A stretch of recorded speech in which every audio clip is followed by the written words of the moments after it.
आज के वीडियो में हम maximum hello alkane and hello arene के रीजनिंग क्वेश्चन की स्टडी करेंगे। आपकी मोबाइल स्क्रीन पर आपको कुछ रिएक्शंस दी हुई हैं।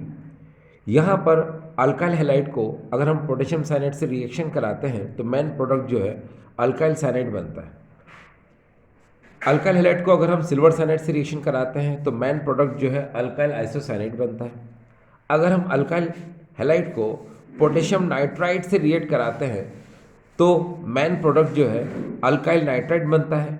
और अगर हम अल्काइल हैलाइड को सिल्वर नाइट्राइड से रिएक्ट कराते हैं तो मेन प्रोडक्ट जो है वो नाइट्रो एल्केन बनता है।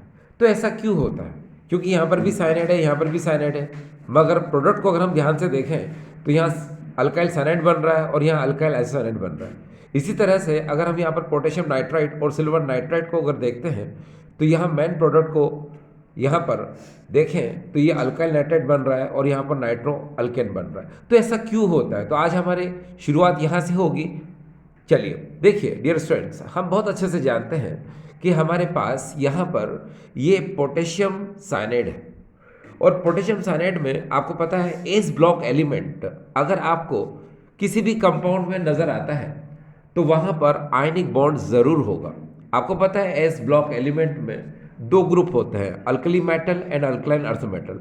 तो alkali metal and alkaline earth metal में आपको कोई सा भी एक एलिमेंट नज़र आता है, यानी एस ब्लॉक एलिमेंट अगर आपको किसी भी कंपाउंड में नज़र आता है तो वहाँ पर आयनिक बॉन्ड होगा। तो देखिए यहाँ पर पोटेशियम है, इसलिए पोटेशियम साइनाइड में के और सी के बीच में आयनिक बॉन्ड होता है। ठीक है, तो जब आयनिक बॉन्ड होगा तो इलेक्ट्रॉनों का ट्रांसफॉर्मेशन पोटेशियम से कार्बन की तरफ होगा, जिसकी वजह से कार्बन पर नेगेटिव साइन आ जाएगा और पोटेशियम पर पॉजिटिव साइन आएगा।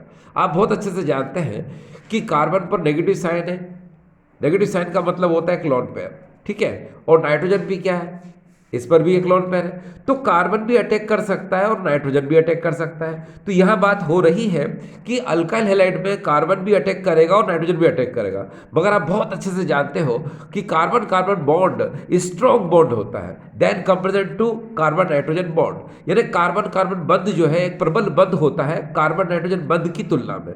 ठीक है, इसीलिए होता यह है कि जब हम इस अल्काइल हैलाइड की रिएक्शन पोटेशियम साइनाइड से कराते हैं तो कंपाउंड तो दोनों ही बनते हैं, यानी अल्काइल साइनाइड भी बनेगा और अल्काइल आइसोसाइनाइड भी बनेगा।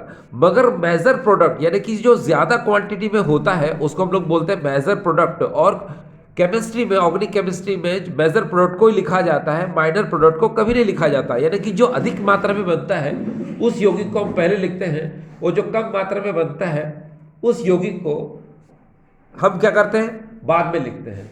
ठीक है, तो बात यहाँ पर यह आती है डियर कि हमने अभी आपसे बोला कि यहाँ पर यह अल्काइल हैलाइड है और इसको रिएक्ट कराते हैं पोटेशियम साइनाइड के साथ। तो यहाँ पर क्या होगा कि पोटेशियम साइनाइड में मैंने आपको बताया कि यहाँ पर अगर आप ध्यान से देखें कार्बन भी अटैक कर सकता है, नाइट्रोजन भी अटैक कर सकता है। तो कंपाउंड जो है अल्काइल साइनाइड भी बनेगा और अल्काइल आइसोसाइनाइड भी बनेगा। मगर हम लिखते क्या है, कार्बन साइनाइड, माफ करना अल्काइल साइनाइड लिखते हैं। क्यों लिखते हैं अल्काइल साइनाइड? क्योंकि आप देखो कार्बन कार्बन बॉन्ड जो है स्ट्रॉन्ग बॉन्ड है और कार्बन नाइट्रोजन बॉन्ड क्या होता है, वीक बॉन्ड है। इसलिए अल्काइल साइनाइड जो है ये मेजर प्रोडक्ट होगा। ठीक है, चलिए इसी तरह से अगर हम आगे की तरफ चलते हैं तो यहाँ पर आप देखिए ये है सिल्वर साइनाइड। अब सिल्वर साइनाइड में आपको पता है एजी और कार्बन के बीच में यहाँ पर जो बॉन्ड है इसको हम लोग बोलते हैं क्या, कोवलेंट बॉन्ड, यानी कि सहसंयोजक बंध। तो कोवलेंट बॉन्ड जो होता है ये बीच में से एजी और सी के बीच में से ब्रेक नहीं होगा, जिसकी वजह से आप देख रहे हो यहाँ पर सिर्फ और सिर्फ नाइट्रोजन पर ही क्या होगा, लोन पेयर इलेक्ट्रॉन होगा। जिसकी वजह से आप देख सकते हो कार्बन तो अटैक नहीं कर सकता, सिर्फ नाइट्रोजन ही अटैक करेगा क्योंकि इसके पास लोन पेयर है। ये देखिए, इसीलिए जब आप सिल्वर साइनाइड को रिएक्ट कराते हो अल्काइल हैलाइड के साथ तो मेन प्रोडक्ट जो बनता है वो आइसोसाइनाइड बनता है। देखिए कैसे, ये देखिए यहाँ पर ये अल्काइल हैलाइड है, इसको हम AgCl से रिएक्ट कराते हैं। आपको पता है Ag और C में कोवलेंट बॉन्ड है, इसलिए C पर कोई नेगेटिव साइन नहीं आएगा, जिसकी वजह से सिर्फ नाइट्रोजन के पास जो लोन पेयर होता है यही अटैक कर पाएगा। इसीलिए मेजर प्रोडक्ट जो बनेगा वो आइसोसाइनाइड बनेगा। यानी अधिक मात्रा में जो यौगिक बनता है वो अल्काइल आइसोसाइनेट बनेगा।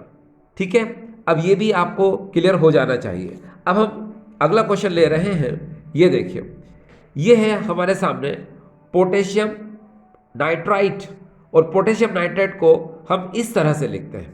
अब देखिए के और ओ के बीच में यहाँ पर क्या है, आयनिक बॉन्ड यानी आयनिक बंध है, जिसकी वजह से इलेक्ट्रॉन का ट्रांसफर क्या होगा, के से ओ की तरफ होगा, जिसकी वजह से के पे पॉजिटिव साइन, ओ पर नेगेटिव साइन आएगा। अब देखो ओ पर नेगेटिव साइन है, मतलब इसके पास एक लोन पेयर आ गया, और नाइट्रोजन के पास भी क्या होता है कि लोन पेयर है, तो ऑक्सीजन भी अटैक कर सकता है और नाइट्रोजन भी अटैक कर सकता है। मगर आपको पता होना चाहिए क्या कि सीओ बॉन्ड जो है स्ट्रॉन्ग बॉन्ड होता है, सीएन बॉन्ड वीक बॉन्ड होता है, यानी कि सीएन बंध दुर्बल बंध है और सीओ बंध प्रबल बंध है।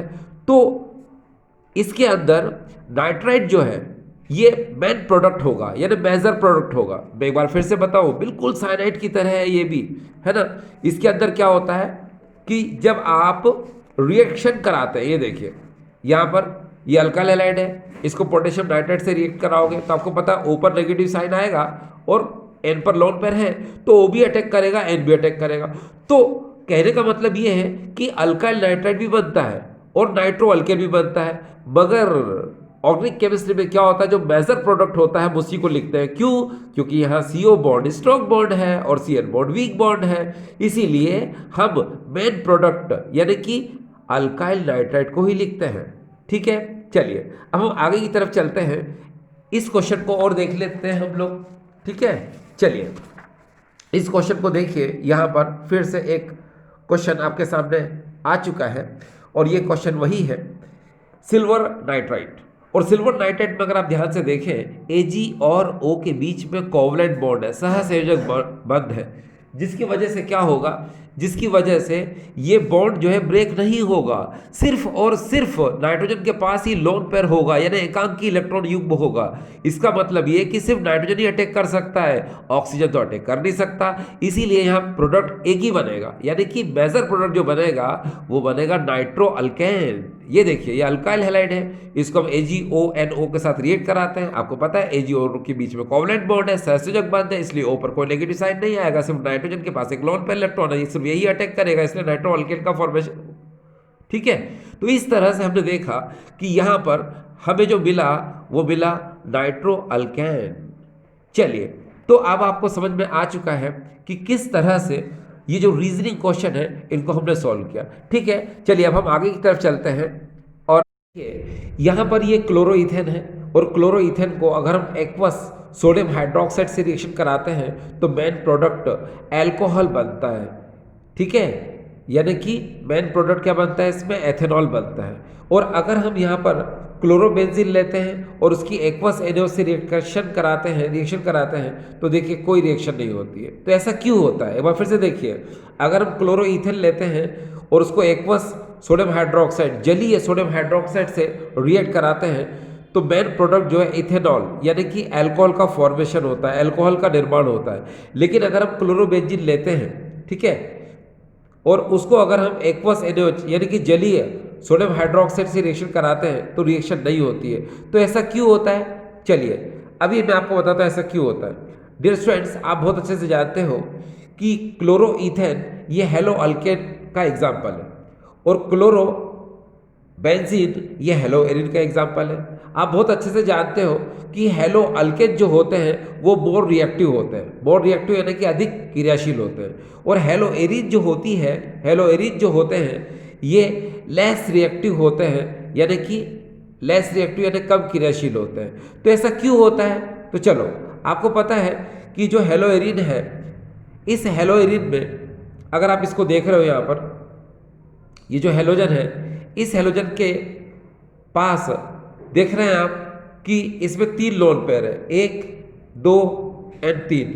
तो 3 लोन पेयर होने की वजह से ये क्या होता है कि ये क्लोरोबेंजीन रेजोनेंस शो करता है, यानी कि अनुनाद दर्शाता है, जिसकी वजह से लोन पेयर इलेक्ट्रॉन क्या होते हैं, वो नीचे की तरफ ट्रांसफर होते हैं, जिसकी वजह से कार्बन और Cl के बीच में क्या आ जाता है, डबल बॉन्ड कैरेक्टर आ जाता है। अब डबल बॉन्ड कैरेक्टर आने की वजह से क्या होता है कि इसकी बॉन्ड लेंथ जो है वो कम हो जाती है, और बॉन्ड लेंथ कम होने की वजह से इसकी बॉन्ड स्ट्रेंथ क्या हो जाती है, बढ़ जाती है।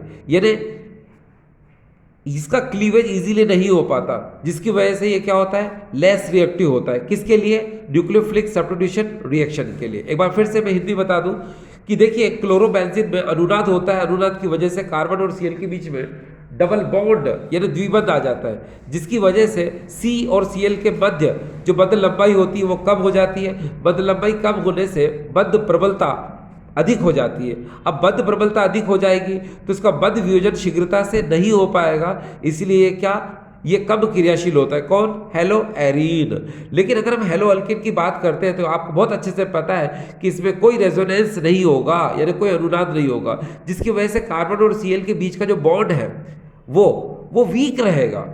और अगर वीक रहेगा तो इजीली क्या हो जाएगा, उसका क्लीवेज हो जाएगा। इजीली क्लीवेज हो जाएगा, इसका मतलब वो बोर पोलर हो चुका है, और बोर पोलर होने की वजह से वो क्या होगा, बोर रिएक्टिव हो जाएगा। क्लियर।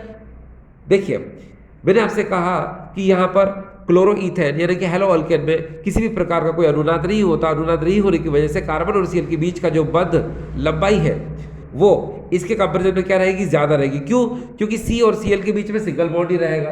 सिंगल बॉन्ड रहने की वजह से इसकी बॉन्ड लेंथ क्या रहेगी, ज्यादा रहेगी, और बॉन्ड स्ट्रेंथ क्या रहेगी, वो कम रहेगी, जिसकी वजह से इसका बॉन्ड क्या रहेगा, वीक रहेगा। वीक बॉन्ड रहने की वजह से इजीली इसका क्लीवेज हो जाएगा, और ये क्या होगा, ये बोर पोलर होगा। ठीक है, और बोर पोलर होने की वजह से इसका, आपको पता है इसमें न्यूक्लियोफिलिक सब्स्टिट्यूशन रिएक्शन क्या हो जाएगी, जल्दी हो जाएगी, इसलिए ये क्या होगा, बोर रिएक्टिव होगा। ठीक है, और यही वजह रहती है क्या, कि हेलो अल्केन एक्वस एनओएच के साथ जो मेन प्रोडक्ट है वो इथाइल अल्कोहल बनाता है। ठीक है, ठीक है, यानी कि क्लोरोईथेन जो है एक्वस एनओएच के साथ मेन प्रोडक्ट इथाइल अल्कोहल बनाता है। लेकिन अगर क्लोरोबेंजीन की बात करें तो एक्वस एनओएच कोई रिएक्शन नहीं करता। ठीक है, अब मान लो ये, इसलिए आपको क्लियर होना चाहिए, जब आप कन्वर्जन करते हैं तो कई स्टूडेंट्स को प्रॉब्लम आती है, वो क्या करते हैं, इसकी भी रिएक्शन कर देते हैं और फिनोल बना देते हैं। तो यहाँ पर वही है कि नॉलेज की थोड़ी प्रॉब्लम होती है, वो सोचते हैं जो कर रहे हैं वो बहुत अच्छा कर रहे हैं। तो नॉलेज के लिए ही हम लोग वीडियो अपलोड करना पड़ता है। अब देखिए इसकी रिएक्शन करके बता देता हूँ मैं आपको कि यहाँ अगर हम बात करें, ये क्लोरोबेंजीन है और ये एक्वस एनओएच है। ये तो पता है आपको कि हेलो एरीन क्या लेस रिएक्टिव है, ये एक्वस एनओएच से कभी रिएक्शन कर ही नहीं सकती है। कब, नॉर्मल टेम्परेचर है, नॉर्मल प्रेशर पर। लेकिन अगर हमको रिएक्शन कराना हो तो याद रखिए हम इसको स्पेशल कंडीशन लेकर इसकी रिएक्शन को कराएंगे, और उस रिएक्शन का नाम है डाउस प्रोसेस, यानी कि डाउ विधि। उसमें हम क्या करते हैं कि इस एक्वस एनओएच के दो मॉलिक्यूल लेते हैं, 623 केल्विन टेम्परेचर लेते हैं और 300 एटमॉस्फेरिक प्रेशर, ये प्रेशर लेते हैं, जिसकी वजह से क्या होता है, ये जो एनओएच इसके दो मॉलिक्यूल को एनओएच एनओएच करके आप लिख लो, लिख लिया डियर। अब देखिए क्या होगा, धीरे से यहाँ से सबसे पहले एक H2 बाहर कर दो, ये आपने H2 बाहर कर दिया। उसके बाद में क्या होगा कि जैसे ही ये NaO, आपको पता है न्यूक्लियोफाइल है, अटैक करेगा यहाँ पर, तो यहाँ से Cl निकलेगा, ये Cl इस Na के साथ NaCl बना लेगा। अब आपने देखा कि सबसे पहले क्या बनेगा, सोडियम फिनॉक्साइड, ये देखिए निकला क्या, यहाँ से वाटर, ये देखिए, और यहाँ से क्या निकला, NaCl, ये देखिए। तो सबसे पहले क्या बनता है, डाउस प्रोसेस में सोडियम फिनॉक्साइड बनता है, ये हमने बना लिया। अब इस सोडियम फिनॉक्साइड को हम क्या करते हैं, हम एसिडिफिकेशन करते हैं, यानी अम्लीकृत करते हैं डाइल्यूट HCl यानी तनु HCl के साथ, जिसकी वजह से यहाँ से क्या होगा, NaCl बाहर हो जाएगा और H इसका जुड़ जाएगा और फिनोल का फॉर्मेशन हो जाएगा। ठीक है, primary hello alkane, secondary hello alkane, tertiary hello alkane, ये क्या होते हैं। देखिए यहाँ पर primary hello alkane, secondary hello alkane, tertiary hello alkane, आपने अल्कोहल चैप्टर में पढ़ा हो, primary, secondary and tertiary alcohol, primary alcohol, secondary alcohol, tertiary alcohol. तो बस उसका जो कॉन्सेप्ट है वही कॉन्सेप्ट हम हेलो अल्केन से जानने की कोशिश करते हैं। चलिए शुरुआत करते हैं। डियर स्टूडेंट्स, देखिए हमारे सामने ये प्राइमरी हेलो अल्केन, तो इसको हम प्राइमरी हेलो अल्केन कैसे बोलते हैं। तो देखिए सबसे पहले जैसे CH3CH2X, तो आप ये बात ध्यान रखिए कि जिस कार्बन से हेलोजन लिंक होता है, जिस कार्बन से हेलोजन लिंक होता है उस कार्बन को हम लोग बोलते हैं अल्फा कार्बन। ठीक, तो इस अल्फा कार्बन से जितने अदर कार्बन लिंक होते हैं उसके हिसाब से हम उनको डिग्री देते हैं। जैसे आपने देखा इस कार्बन से एक ही कार्बन लिंक है तो हम इसको बोलेंगे 1 डिग्री, तो ये हो जाएगा 1 डिग्री ठीक है, ये क्या हो जाएगा भाई, इस CH2X से आप देख रहे हो एक सिंगल बॉन्ड है और इससे एक कार्बन लिंक है, ठीक है, तो इसको हम लोग कहेंगे 1 डिग्री। तो ये हो जाएगा 1 डिग्री हेलो अल्केन, और डेरिवेटिव्स नेम में इसको कहा जाता है प्राइमरी हेलो अल्केन। ठीक इसी तरह से अगर मैं इसके कार्बन से एक रेडिकल को और लिंक कर देता हूं, ये मैंने लिंक कर दिया, तो अब आपने देखा कि इस अल्फा कार्बन से अब 2 कार्बन लिंक हो चुके हैं, तो इसको कहा जाएगा क्या, 2 डिग्री। अब ये हो जाएगा 2 डिग्री हेलो अल्केन, ठीक है। इसी को हम डेरिवेटिव नेम में बोलते हैं सेकेंडरी हेलो अल्केन, ठीक है। चलिए ये हो गया डियर प्राइमरी, क्योंकि इस कार्बन से सिंगल बॉन्ड के थ्रू ये रेडिकल लगा हुआ है, क्योंकि एक ही कार्बन लिंक है इससे, तो बोलेंगे 1 डिग्री। इससे आप देख रहे हैं एक ये 2 कार्बन लिंक है, यहाँ पर 2 रेडिकल लिंक है, तो इसको हम लोग बोलेंगे 2 डिग्री, यानी कि सेकेंडरी हेलो अल्केन। अब देखिए इसी तरह से इस कार्बन से जिससे कि हेलोजन जुड़ा हुआ है, इसे देखिए 1 2 3, ये 3 कार्बन यानी 3 रेडिकल अटैच्ड है, तो इसको हम लोग बोलेंगे 3 डिग्री हेलो अल्केन, और इसी को कहा जाता है टर्शरी हेलो अल्केन, ठीक है। इसी को क्या बोलते हैं, 1 2 3 डिग्री, और इसी को हम लोग बोलते हैं टर्शरी हेलो अल्केन। अब इनके हम एग्जाम्पल लेते हैं, तो उससे आपको ज़्यादा बेहतर तरीके से समझ में आ सकता है। जैसे डियर स्टूडेंट्स देखिए, हमारे सामने है ये question CH3 CH2 CH2 Cl। अब जैसे ये क्वेश्चन है, तो आप देख रहे हैं कि इस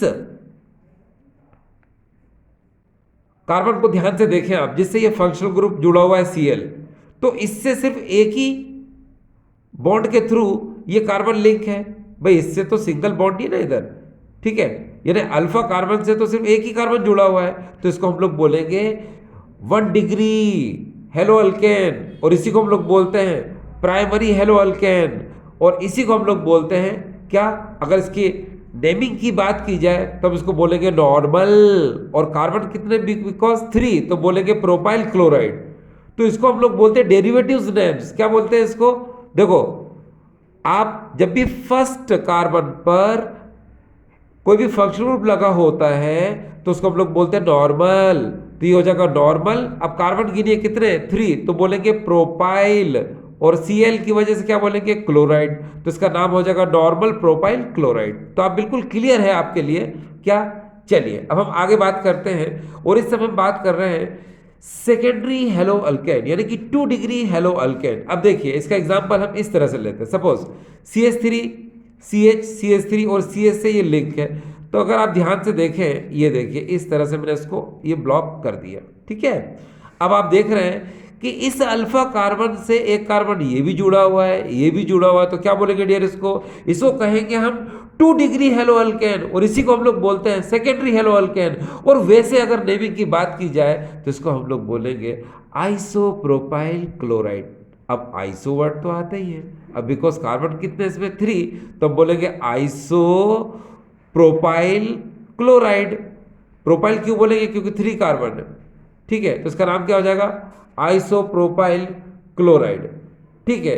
इसके जस्ट बाद अगर हम आगे चलते हैं, देखिए यहां पर इसको देखें आप, इस क्वेश्चन को यहां पर देखिए CH3C CH3 CH3 और Br। अब देखो इस कार्बन को देखो आप, जो अल्फा कार्बन है, ठीक है, इससे 3 कार्बन लिंक है, तो इसको हम लोग बोलेंगे क्या, 3 डिग्री हेलो अल्केन, इसी को हम लोग बोलेंगे टर्शरी हेलो अल्केन, और इसी को हम लोग बोलेंगे नेमिंग में क्या, टर्शरी ब्यूटाइल ब्रोमाइड। क्यों टर्शरी, भाई टर्शरी तो आएगा ना, यहाँ पर एक कार्बन से जब 3 कार्बन लिंक होते हैं तो टर्शरी वर्ड आता है, तो टर्शरी। अब बिकॉज कार्बन अगर हम इसकी नेमिंग की बात करें तो है तो ब्यूटाइल, तो इसको बोलेंगे हम क्या, टर्शरी। भाई इस कार्बन से 3 कार्बन लिंक है तो हो गया tertiary, because how many carbon, 4, 4 carbon को क्या बोलते हैं हम, ब्यूटाइल, तो ब्यूटाइल ब्रोमाइड, ये भी हो गया। अब डियर स्टूडेंट्स ये समझ में तो आपको आ रहा होगा, और थोड़ी इजी की जाए इस प्रोसेस को, थोड़ा सा और इजी किया जाए, तो चलो इजी करते हैं। देखिए आप इतना याद रखिए, ये देखिए इस ग्रुप को ध्यान से देखिए, CH3 CH CH3, और आगे यहाँ पर बॉन्ड है। जब भी ये ग्रुप आपको नजर आए तो आप इसको बोलोगे आइसो। ये देखिए क्या बोलेंगे आप इसको, आइसो। चलिए यहाँ इस बॉन्ड पे हम Cl लगा देते हैं, तो अब आप इसको क्या बोलते हो, आइसो। तो आपने बोला आइसो। अब कितने कार्बन है, 3, तो बोला आपने प्रोपाइल, और Cl को आपने क्लोराइड तो बोला ही है। एक बार फिर से नेक्स्ट क्वेश्चन की हम बात करते हैं। अब आपके सामने नेक्स्ट क्वेश्चन आया है, ये देखिए CH3 CS CH3 CH2 Cl, इसका नेमिंग क्या हो सकती है, थोड़ा सोचिए। तो डरने की जरूरत नहीं है। चलिए इसके अंदर फिर से मैंने आपसे कहा था कि आपका ध्यान कहाँ जाएगा, इस ग्रुप की तरफ। ये ग्रुप क्या है, आइसो है, तो नो प्रॉब्लम। ये देखिए इसको हम लोग क्या बोलेंगे, आइसो। ठीक है, अब कार्बन कितने टोटल इसमें, 4, तो बोलेंगे ब्यूटाइल, और सीरो क्या बोलेंगे, क्लोराइड। तो इसका नाम क्या होगा, आइसो। कार्बन 4 की वजह से ब्यूटाइल और Cl की वजह से क्लोराइड, तो इसका नाम होगा आइसोब्यूटाइल क्लोराइड, आइसोब्यूटाइल क्लोराइड। इसी तरह से अगर हम नेक्स्ट क्वेश्चन की बात करते हैं, सपोज ये क्वेश्चन है, ये तो आपको पता चल गया क्या कि ये हेलोजन जो है इस फर्स्ट कार्बन से लिंक है, इसको बोलेंगे अल्फा कार्बन। अल्फा कार्बन से ये कार्बन लिंक है सिंगल बॉन्ड के थ्रू, तो हम क्या बोलते हैं, नॉर्मल। तो इसका नाम क्या आएगा, नॉर्मल। अब कार्बन कितने डियर इसमें, 4, तो बोलेंगे ब्यूटाइल, और Cl की वजह से क्लोराइड। चलो अब नेक्स्ट देखिए आप, ये ज़्यादातर जो है कॉम्पिटिटिव एग्जाम में यूज में आएगा। ठीक है, 12th में इसके यूज होने की प्रोबेबिलिटी कम ही है। देखिए ये है CH3 CH3 फिर CH3 CH2, इस ग्रुप को आप ध्यान से देख लो, इसको हम लोग बोलते हैं नियो ग्रुप। ये नियो ग्रुप है, जिस तरह से मैंने अभी आपको बताया था। ये डियर देखिए कि जहाँ पर भी आपको ये दिख जाए इसको हम लोग बोलेंगे आइसो ग्रुप। इसी तरह से ये ग्रुप जब भी आपको कहीं नज़र आता है इस टाइप से, यहाँ पर आप हेलोजन लगा दो, OH लगा दो, कुछ भी लगा दो, तो ये ग्रुप जब भी नज़र आएगा तो क्या बोलेंगे, नियो। चलो एग्जाम्पल की बात करते हैं। ये देखिए ये सपोज हमारे पास क्वेश्चन है, ठीक है, आप क्या बोलेंगे, ये ग्रुप देखिए पूरा का पूरा आ गया है यहाँ पर, तो इसको हम लोग बोलेंगे नियो। ठीक है, नियो बोल दिया। अब कार्बन कितने, 1 2 3 4 5, तो क्या बोलेंगे, पेंटाइल, और Cl की वजह से क्या बोलेंगे डियर, इसको क्लोराइड। ठीक है, देखिए अभी जो हमने कोशिश की थी आपको ये बताने की, ये ज़्यादातर डियर स्टूडेंट्स ये कन्वर्जन में यूज में आते हैं। ठीक है, तो आपको ये समझ में आया होगा। ठीक है, थैंक यू।